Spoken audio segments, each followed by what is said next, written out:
यदि व्यक्ति की इच्छाएं बिना संघर्ष के पूरी हो जाएं, बिना मेहनत के, तो व्यक्ति प्रसन्नता के भाव में रहता है।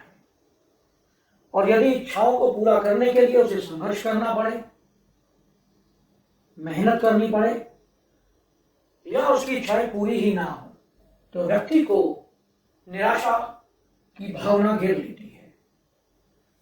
नमस्कार फ्रेंड्स, आज हम अपने अष्टक वर्ग की श्रृंखला को आगे बढ़ाते हुए बात करेंगे कि व्यक्ति की इच्छाएं जब पूरी होती हैं तो कुंडली में किस प्रकार के अष्टक वर्ग के बिंदु होते हैं।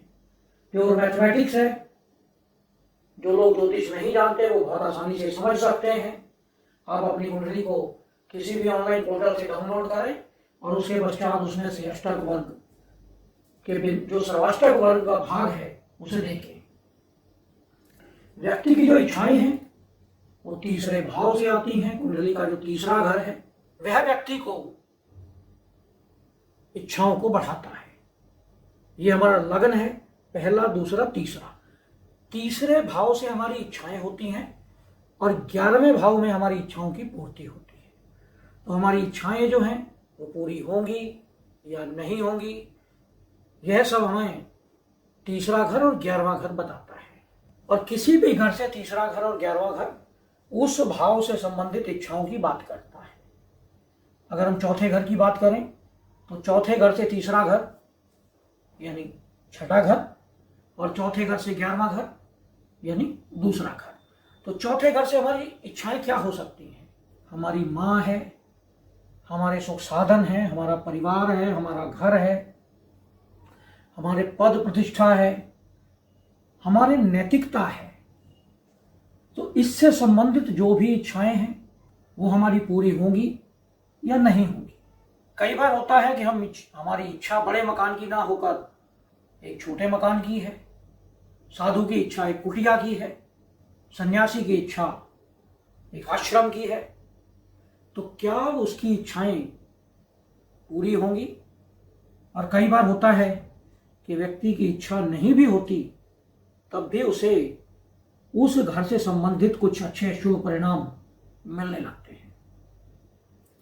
तो इसके लिए आपको करना क्या है कि सर्वाष्टक वर्ग का जो चार्ट है उसे डाउनलोड कर लें और उसमें उस भाव से गिने। जैसे हम लगन से गिनना शुरू करें तो लगन से नवम भाव गिने, ये नवम भाव है। अगर लगन से नवम भाव में ज्यादा बिंदु हैं तो उसे मार्क कर लें। जैसे ये हमारा नवम भाव में ज्यादा बिंदु हैं।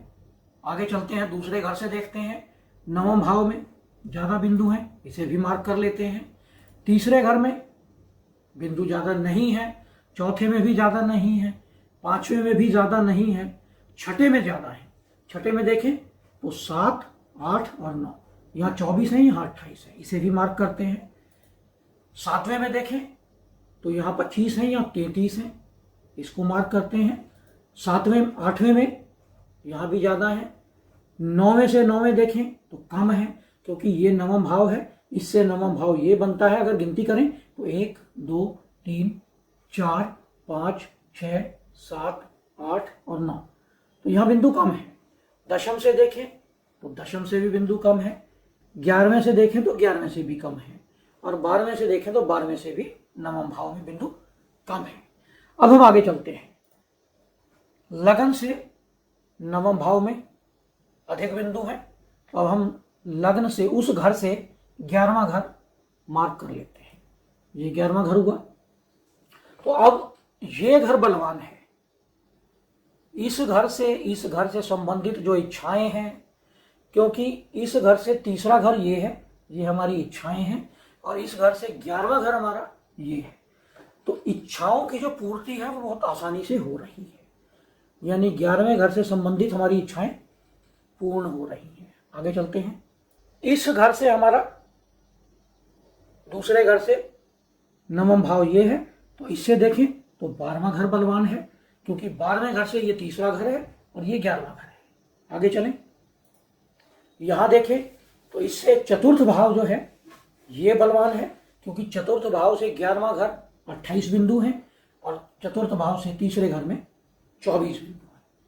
आगे चलें, सप्तम भाव से उसके नवम भाव में अधिक बिंदु हैं, तो बलवान घर हुआ पांचवां घर, यानी यहां से तीसरे घर में 25 बिंदु हैं। हमारी इच्छाएं कम हैं लेकिन इच्छाओं की पूर्ति अधिक हो रही है, बिना संघर्ष के हो रही है।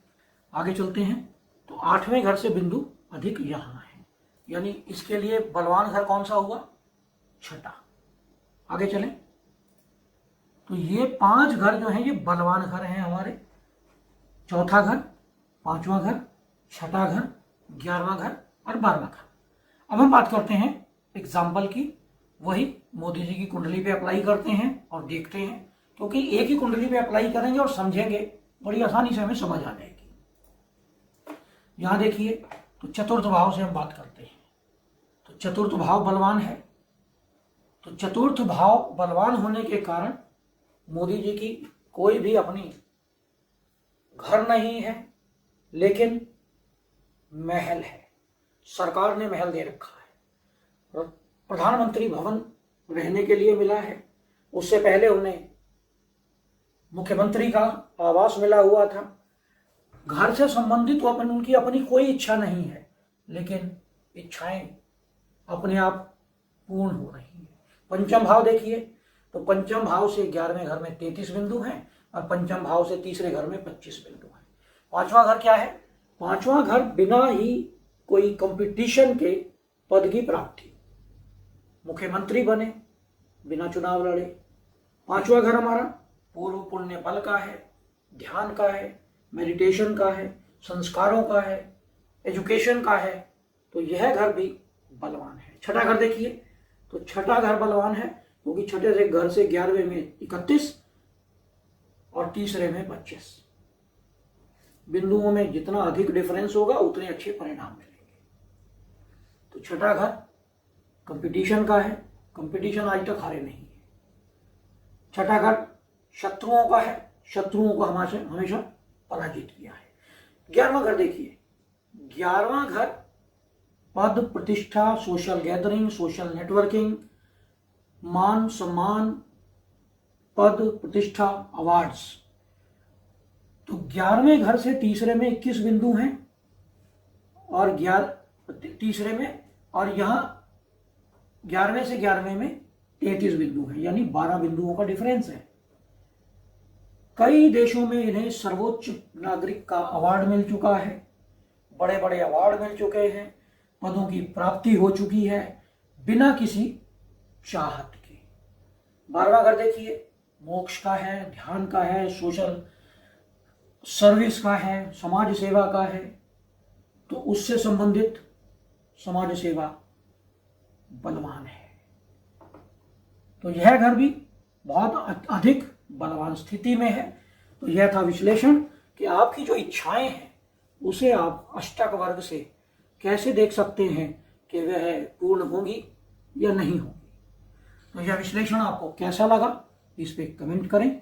यदि आपने हमारे चैनल को सब्सक्राइब नहीं किया है तो इसे सब्सक्राइब करें, नोटिफिकेशन बेल को अवश्य दबाएं, जिससे आने वाले सभी वीडियो आपको मिलते रहें। नमस्कार।